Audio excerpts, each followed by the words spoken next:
cordial saludo, bienvenidos a esta cita semanal de Integridad y Derecho. Hoy nos encontramos en las instalaciones de nuestra firma Integridad Legal en el municipio de Río Negro.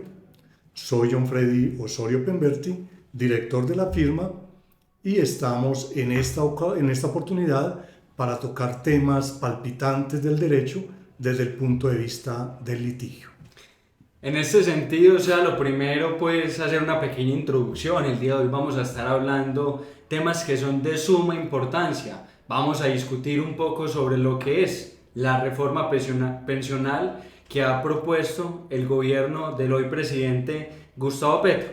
En este contexto me presento, yo me llamo Juan David Martínez, abogado también de Integridad Legal, y hoy en compañía del doctor John Freddy Osorio Pemberti, un abogado con amplia experiencia en temas pensionales y temas de derecho laboral, vamos a estar precisamente discutiendo las novedades que trae esta nueva ley propuesta por el gobierno nacional.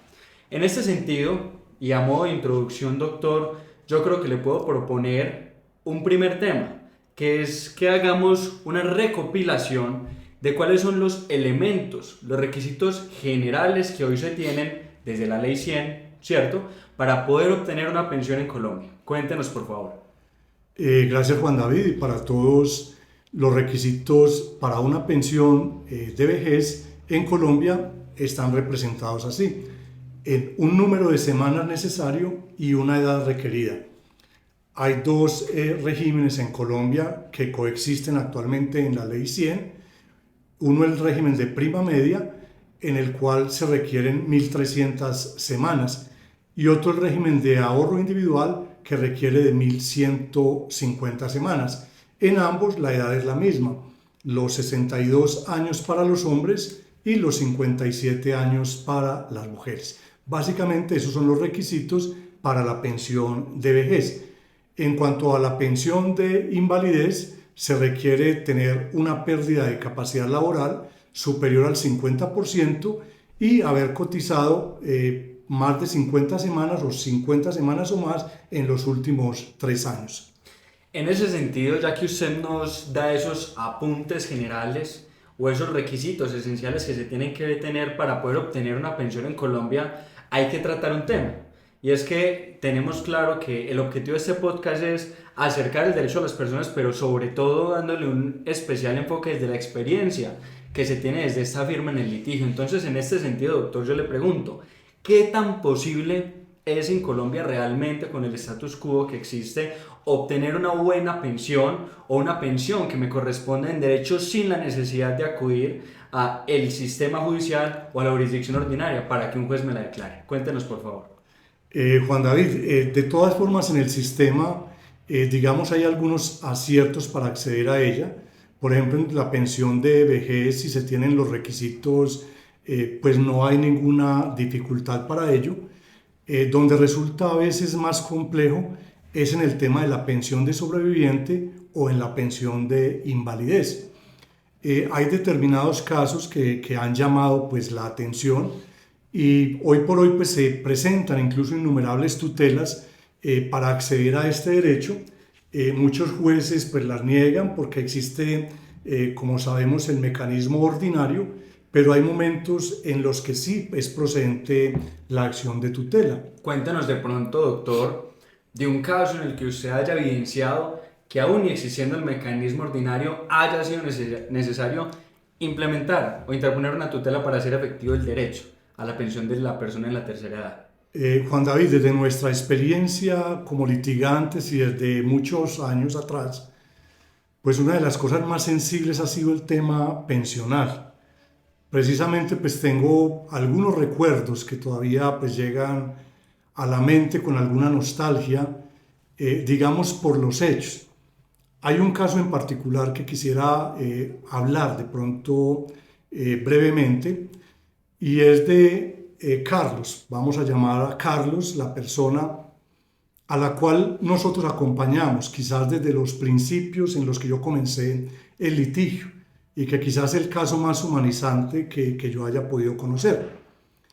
Carlos es una persona que para esa época tenía aproximadamente más de 73 años.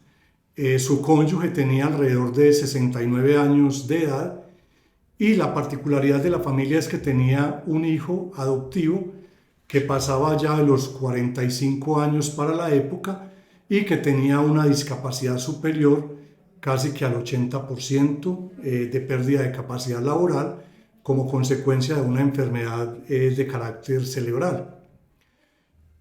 Inicialmente con Carlos se trató de conseguir la pensión de vejez. Carlos había estado activo siempre en el sistema laboral, pero lamentablemente trabajó para muchas empresas que no le cotizaron a la seguridad social. De manera informal. Es correcto, eran empresas, pero esas empresas desaparecieron y digamos que antes de la ley 100 del 93 no existía un control tan grande para las empresas cuando evadían la responsabilidad de pagar la seguridad social de sus trabajadores. Sucedió que Carlos no se dio cuenta de ese tema. En algún momento, cuando viene el auge de los fondos de pensiones, Carlos es trasladado a un fondo de pensiones. Estamos hablando de los 2000 más o menos. Sí, ya pasamos más o menos al año 2003. Cuando ya él va a obtener la solicitud de una pensión, le dicen en el fondo de pensiones que él no reúne el ahorro necesario para obtener una pensión de vejez, que le pueden hacer devolución cerca de 35 o 40 millones de pesos, porque ya la expectativa de él iba a ser que no se iba a pensionar por el riesgo de vejez. Que con eso uno no vive un año. Correcto, entonces para él es muy difícil, a él lo incitan a que de pronto retire ese dinero. Cuando yo tengo la oportunidad de asesorarlo me doy cuenta de varios factores en Carlos. Primero, que Carlos había estado y seguía activo en el sistema laboral colombiano, que llevaba o tenía un periodo de incapacidad ya superior a 150 días y que él seguía trabajando. Lo que le propuse fue realicemos una calificación de la pérdida de capacidad laboral, lo cual se hizo. Pagamos particularmente esa pérdida de capacidad laboral a través de la Junta de Invalidez de Antioquia y efectivamente Carlos obtuvo una pérdida de capacidad laboral superior al 79%, lo que lo hacía beneficiario de una pensión por invalidez. O sea, recopilemos, doctor. Una persona de 74 años tenía una pérdida de la capacidad laboral del 79% y por la situación de necesidad en la que se encontraba, seguía ejerciendo funciones laborales a esa edad. Es correcto, Carlos se encontraba laborando a través de una fundación que precisamente le prestaba apoyo a las personas que tenían parientes con algún grado de discapacidad. Pero por la necesidad que Carlos tenía de cumplir, de ser el proveedor de ese grupo familiar, pues él tenía o estaba vinculado todavía laboralmente al sistema y llevaba cerca de unos 8 años activo en esa empresa. Cuando realizamos toda la investigación, presentamos la solicitud de una pensión por invalidez. Lo primero fue que el fondo comenzó, digamos, a negarla por X y Y razón que se inventaban siempre. La última negación fue que porque el bono pensional no se había liquidado por parte del Ministerio de Hacienda, de lo cual nos comunicamos incluso con un funcionario de alto nivel del Ministerio de Hacienda. Ya la Corte Constitucional también había expedido sentencias en ese sentido de que no era necesario ese tema. Y entonces presentamos la tutela. La tutela fue en el primer orden a un juzgado de conocimiento. Ese juzgado dijo que Carlos tenía en ese momento otro mecanismo para defender su derecho, que era la vía ordinaria. O sea, rechazaron la tutela. Es correcto, lo establecieron como que no era el mecanismo adecuado, que debía acudir mediante un proceso ordinario. Impugnamos la decisión, le dije a Carlos que no se preocupara, que impugnaríamos esa decisión, la impugnamos. El juez de segunda instancia vio unos elementos esenciales del derecho, la protección misma de que llama la Constitución y todas las normas que deben ser proteccionistas en ese tema, y viendo la situación particular de Carlos, ordenó al fondo que tenía que decidir de fondo sobre el reconocimiento de esa pensión. Ahí comenzó otro viacrucis, otra situación compleja. Carlos entró en una situación de salud grave. Yo tuve oportunidad incluso de visitarlo en el hospital para que él me firmara un incidente de desacato porque no se había dado por parte del fondo la decisión. Tuvimos que firmar a ruego por un médico porque Carlos estaba en una situación de dificultad de salud muy grave. De todas formas, él sí logró decirme que si era posible que se tramitara esa pensión. Yo le dije que no había problema, que íbamos a estar hasta el fin y que él tenía derecho de recibir la pensión por invalidez y, en consecuencia, el riesgo de amparar a su familia, a su cónyuge y a su hijo. Carlos me dijo que no los fuera a desamparar, que estuviera ahí pendiente. Salí incluso del hospital, fui ese día al juzgado, presenté el incidente de desacato y lamentablemente Juan David, esa noche me llamó la señora de Carlos y me dijo que él había fallecido. Esa misma noche que se logró interponer el incidente de desacato, Correcto. que iba a dar lugar al reconocimiento de un derecho que siempre le debió de haber correspondido al señor. Correcto, esa fue la situación. El incidente continuó en el juzgado, se tramitó y el juez de conocimiento decidió que sí había un incumplimiento, un desacato de la sentencia y ordenó incluso el arresto en su momento del presidente de ese fondo de pensiones y le impuso una sanción. Del fondo nos llamaron la semana siguiente a decirnos que retiráramos el incidente, que ellos ya estaban trabajando en el tema. Yo les dije que lamentablemente don Carlos había fallecido y que ya pues tenía que hablar era con su cónyuge, con su esposa. Hablé con ella, una señora muy respetuosa. Ella me dijo que ella no tenía intenciones de que nadie estuviera en dificultades y que era posible hacerlo. El fondo me garantizó que la pensión de Carlos ya estaba reconocida, se la reconocieron y que en el término de 15 días máximo le reconocerían la pensión de sobreviviente a su esposa. Accedimos a presentar toda la documentación, el fondo cumplió como con esa promesa que hizo, logró pensionar y entregarle a la señora dentro de los 20 días más o menos el retroactivo, pero tuvimos que pasar 2 años en ese viacrucis tratando de consolidarle la pensión de invalidez en cabeza de Carlos. Entonces mire lo que trae este ejemplo, por así decirlo. Primero, el trámite inicial de una pensión de sobreviviente, pero no cumplía el requisito precisamente porque en algún momento de la cadena el Estado no fue, digamos, diligente en vigilar que los empleadores sí cumplieran con las cotizaciones a la seguridad social y le causó un perjuicio irremediable en ese momento a Carlos, que no pudo acceder a su pensión por vejez. Posteriormente viene el tema de la pensión por invalidez.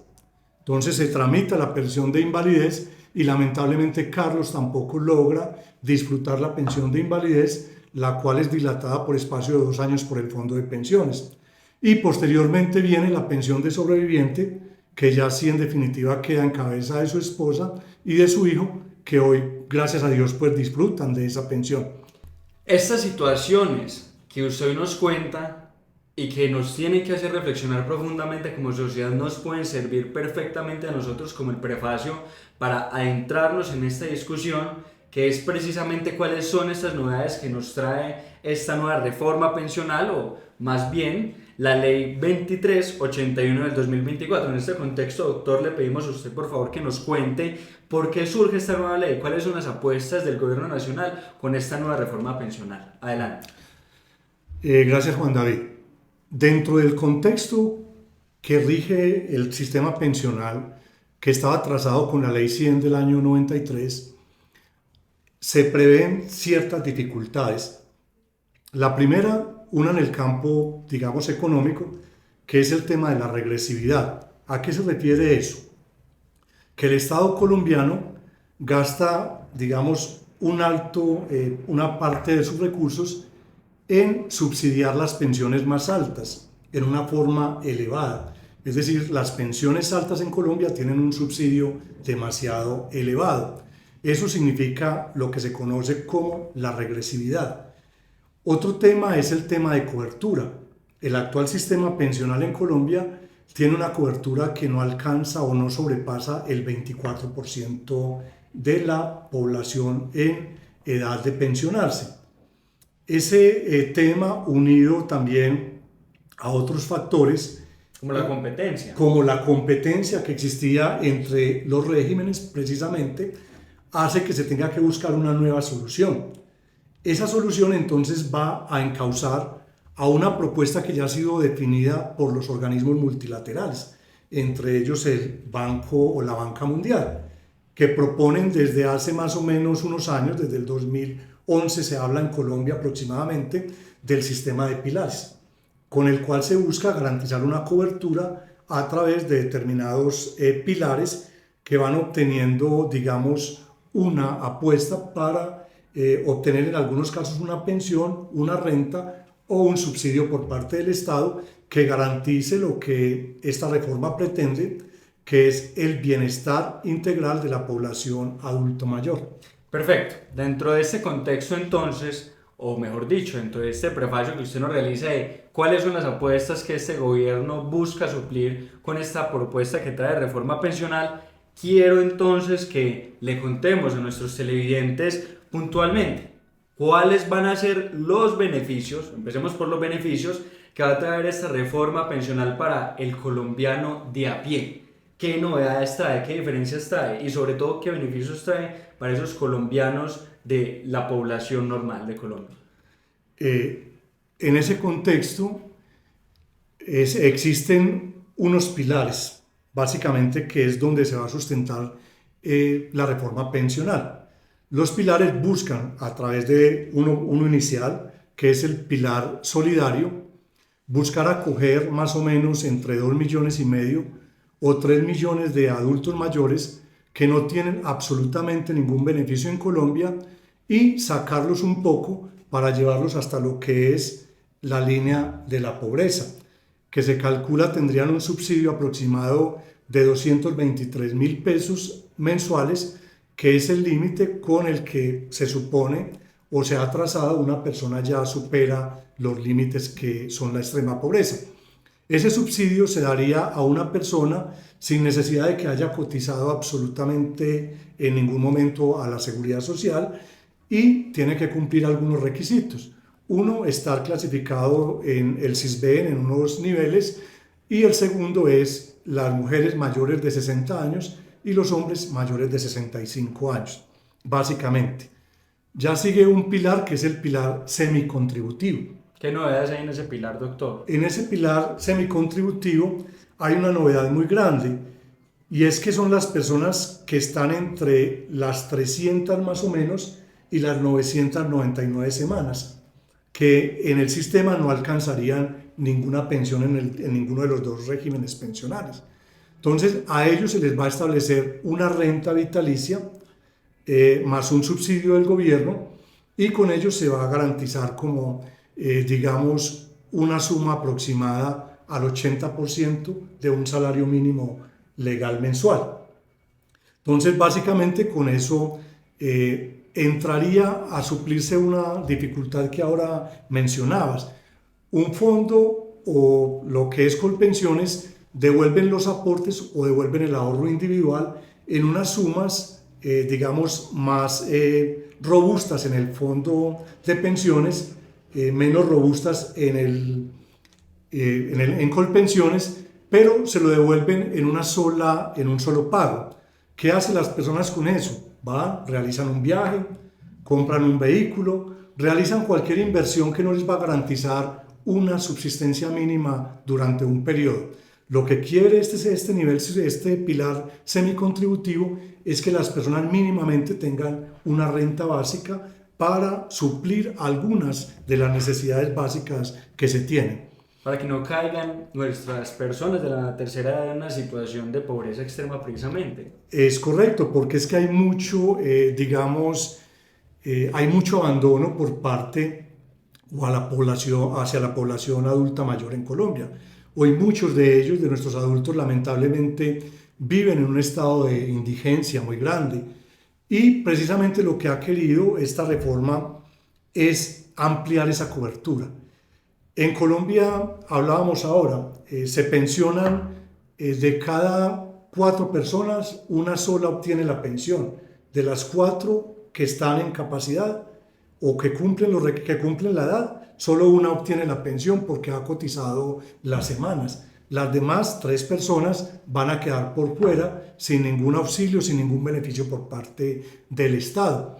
y tenemos en cuenta algo, por ejemplo, de acuerdo con los datos de Colpensiones, prácticamente el 52% de los pensionados de Colpensiones están en el rango de un salario mínimo legal mensual vigente. Que eso es una cifra muy importante. Claro. En este contexto, ¿sería válido decir que este pilar semicontributivo lo que busca es mejorar lo que conocemos como BEPS? Primer punto, ¿o no? ¿O me equivoco, doctor? Corríjanos si no es adecuado. Y segundo, buscar lo que conocemos nosotros hoy como pensión anticipada. Digamos que los BEPS fueron una apuesta que se fue implementando precisamente para garantizar esa protección a la población adulta mayor en Colombia. Pero no es tan claro, o sea, podrían ser complementarios incluso los BEPS con el sistema semicontributivo. Garantizar una renta básica de ese nivel pues es apropiada. Las personas ahora podrían hacer un mayor esfuerzo, vemos que son los que están entre 300 y 999 semanas. También has dado un pie importante porque a partir de las 1000 semanas, si se hace el esfuerzo de cotizar siquiera hasta las 1000 semanas, las personas que han cumplido los 60 mujeres y los 65 hombres pueden solicitar incluso una pensión anticipada dentro de la nueva reforma. Esa pensión anticipada se le daría, digamos, el salario mínimo legal mensual vigente y se le descontaría para abonar o para pagar, digamos, las cotizaciones que quedarían pendientes hasta cumplir las semanas que requeriría en el sistema pensional actual. Para que se pueda posteriormente pues pensionar de manera normal por vejez, con una pensión completa. Es correcto, ya reunidas las semanas de cotización, ya entra a tener la pensión sin ningún descuento, sin el descuento por ese tipo de, pues por esa cotización a la pensión, sería ajustarla. Digamos, es un acto de justicia porque hay muchas personas que están en ese rango y ya no pueden cotizar más y se quedan entonces ahí paralizadas porque no obtienen ni la pensión ni obtienen, digamos, ninguna renta por parte del Estado.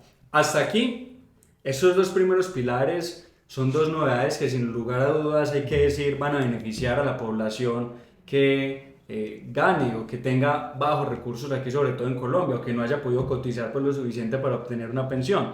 Ahora toquemos los otros dos pilares que sin lugar a dudas son los que más han sido objeto de discusión, precisamente ya ahora hablando del pilar contributivo. Cuéntanos qué novedades hay desde este punto, doctor. Bueno, en el pilar contributivo entonces la reforma elimina la competencia que existía entre el régimen de prima media y el régimen de ahorro individual de los fondos privados. Y establece ya entre los dos es una complementariedad, es decir, el sistema ya es único, pero se complementan. Entonces, ¿qué quiere decir esto? Que las cotizaciones van a tener lo que se ha conocido como un umbral, y ese umbral lo establecieron en 2.3 salarios mínimos. Se pretendía que fuera más alto, pero se estableció en 2.3 salarios mínimos, lo que equivale más o menos a 2.990.000 pesos. Quiere decir, 2024. Es correcto, a 2024, porque eso se tasará con los salarios mínimos, obviamente. ¿Qué quiere decir eso? Que las pensiones o las megapensiones dentro del régimen de Colpensiones van a dejar de existir. Que la pensión máxima que va a reconocer Colpensiones va a ser hasta el 80% de 2.990.000 pesos, que equivaldría a 2.300.000 pesos aproximadamente. Esa sería la pensión máxima reconocida en la reforma por Colpensiones. O sea, todo lo que se quiera reconocer por encima de ese monto que estamos estableciendo va a tener que ser reconocido por un régimen, o mejor dicho, por el régimen de ahorro individual. Es correcto, ya el traslado tendrá que ser a través de las administradoras de fondos de pensiones de ahorro individual. ¿Qué sucede? Para hacerlo como más didáctico, es una persona cotiza un salario de 6 millones de pesos, es su ingreso base de liquidación. Esos 2.300.000, esos 2.3 salarios, es decir, esos 2.900.000 pesos van a quedar en Colpensiones. Y lo que excede a esos 2 millones, a esos 6 millones, va a ser trasladado a los fondos de pensiones. Cuando la persona ya cumpla los requisitos, Colpensiones va a reconocer la mesada pensional como la reconoce en el régimen de prima media, y con el excedente que ha sido el ahorro individual que ha tenido ese trabajador del valor que excede los 6 millones, entonces la administradora de pensiones le va a liquidar otro valor pensional. Eso va a ser una sola pensión que se va a unir y va a ser entonces pagada por Colpensiones. Lo que quiere decir que en Colombia sí se disminuye notoriamente las pensiones en materia de vejez, porque la cotización, digamos, de una cotización de 10 millones, hoy una persona podría tener una pensión hasta de 80 millones. Con la reforma, la persona que tenga esa capacidad va a obtener una pensión no mayor a los 5 millones y medio. Perdóneme, doctor, si lo entendí bien. Una persona que hoy esté cotizando sobre 10 millones puede obtener una reforma sobre 8 millones, ¿cierto? Sin la Correcto. reforma, sí. O sea, con la ley 100. Con la ley 100, sí, perfecto. Hasta. Eso dependiendo de qué, porque la pensión hay que tenerla en cuenta. O sea, el monto máximo va hasta el 80%, pero hay que tenerlo es si se suman muchas semanas de cotización. Ajá. Por cada 50 semanas de cotización se van sumando unos puntos adicionales, Sí. y la persona puede llegar hasta 80%. Entonces, lo que nos referimos es el monto máximo de una persona que ha cotizado, por decir algo, 1.800 o 2.000 semanas en el sistema, puede obtener en el sistema actual una pensión aproximadamente a los 8 millones si su ingreso base de cotización fue, digamos, de 10 millones. Exacto. Con la reforma, Sí. si se hacen los cálculos, la pensión que obtendría en Colpensiones sería máxima de 2.990.000 pesos, y muy probablemente en el fondo de pensiones podría ser una pensión mínima del salario mínimo actual. Se sumarían los 2.990.000 más el salario mínimo y no sobrepasa los 4 millones y medio o los 5.500.000 pesos. Eso va a depender de la capacidad de ahorro que tenga la persona, que ahí está el siguiente nivel, que es el del ahorro programado, que también las personas pueden cotizar ampliamente a ese sistema para obtener una mejor pensión por encima de las pensiones que está reconociendo entonces el Estado. Ese es el siguiente pilar, el de ahorro programado. Es correcto, ese es el pilar de ahorro programado que existe hoy por hoy también en nuestro sistema, en el cual la persona puede ingresar en el sistema de ahorro individual una suma significativa o la que considere mensual a sumar valor para su cuenta de ahorro individual en la pensión. Entonces, hasta este momento, para que pasemos al último punto de la discusión, podemos llegar a dos grandes conclusiones. La primera, esta reforma sin lugar a dudas va a beneficiar de manera sustancial a aquellas personas que lograron cotizar de manera parcial o nunca pudieron cotizar a el sistema general de seguridad social, o mejor dicho, al sistema pensional. Y tenemos una segunda conclusión, que es que lamentablemente las personas que aspiraban a tener una pensión superior a los 5 o 6 salarios mínimos van a tener ya serios problemas para poder adquirir ese tipo de pensiones. En este contexto, le propongo, pasemos al último tema que hoy va a ser objeto de discusión, y es cuáles son esos elementos negativos que también usted puede evidenciar en esta reforma pensional para que vayamos cerrando el encuentro hoy, doctor. De pronto, dentro de las críticas que se ha hecho a este sistema, era el punto del ahorro pensional. Ese ahorro pensional en Colombia puede estar aproximadamente en los 424 billones y está en cabeza hoy de los fondos de pensiones que realizan ciertas inversiones para, digamos, poder cancelar a las personas que se van pensionando las diferentes mesadas a través de la cuenta, pues a través del tema de ahorro individual. Sí. El tema del ahorro pensional, pues son de recursos que son, digamos, de carácter privado, que no se pueden tocar. Ese era uno de las situaciones complejas. O sea, la posible injerencia que pueda llegar a existir sobre esos dineros. Es correcto, era la falta de confianza de pronto en que de acuerdo a una contingencia que pudiera tener el gobierno nacional independiente, el gobierno que esté ejerciendo, pudiera tomar o echar mano de esos recursos para alguna situación. Hoy por hoy, como ya lo decimos, pues, son unos recursos considerables. La ley estableció que ese fondo lo iba a manejar directamente o a administrar el Banco de la República como un organismo independiente, pero el Banco de la República para ese efecto va a tener un comité. Ese comité va a estar en cabeza de funcionarios del alto gobierno, se van a tener que reglamentar muy claramente, digamos, sus funciones, y ese ha sido uno de los puntos como que pueden ser peligrosos, que fueron complejos dentro de la reforma, porque no se sabe, y en algunos países muy cercanos, el ejemplo de Argentina y entre otros, digamos que esos recursos fueron tocados por algunos gobiernos, entonces eso preocupaba, digamos, a algunos de los cultores o especialistas en estos temas de pensiones. El otro tema es la vigencia de la reforma.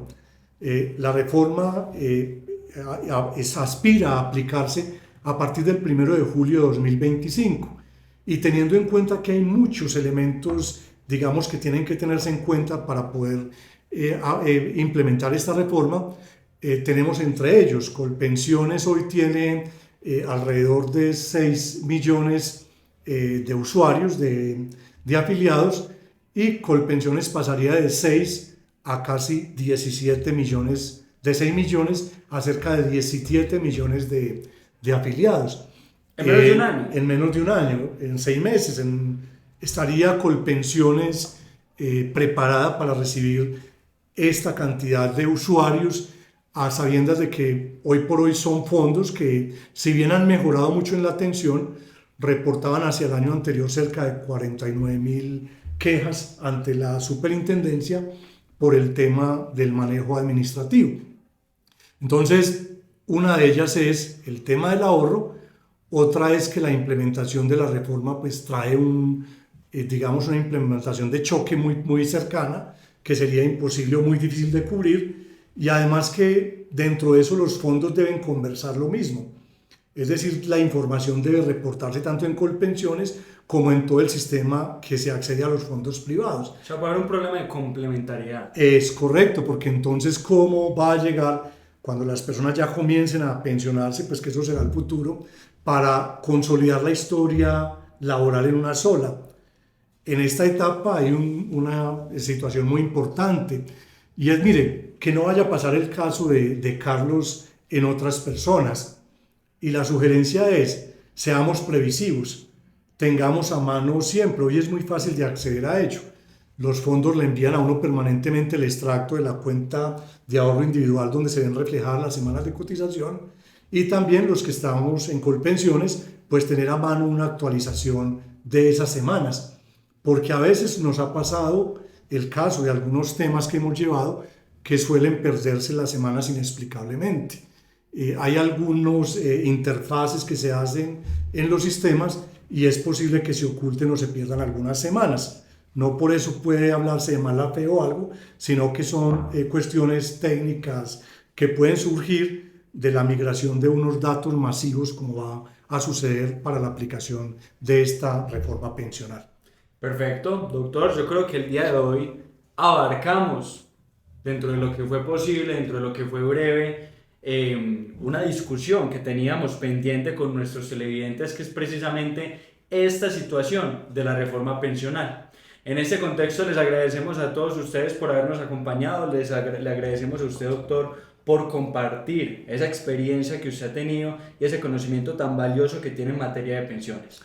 Gracias, Juan David. Hay un dato último, o sea, cada pensión es un caso aparte. Sí. Y cada pensión hay que revisarla de acuerdo a los documentos y a cada caso en particular. No se puede dar una asesoría a nivel general en materia pensional.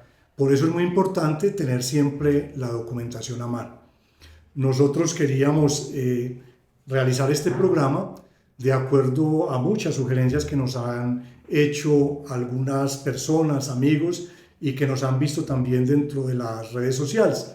También los invitamos muy cordialmente en este día para que nos dejen sus comentarios. nos digan qué temas quisieran que nosotros tratáramos en estos breves espacios. Y además de ello, los invitamos para que se suscriban a nuestro canal, que también nos regalen un me gusta, un like, para nosotros seguir generando contenido de esta naturaleza con el cual podemos contribuir a la comunidad y generar estas pautas dentro del derecho. Y que activen la campanita para que les lleguen todas las notificaciones claramente. Correcto. Muchas gracias, David, y muchas gracias a todos.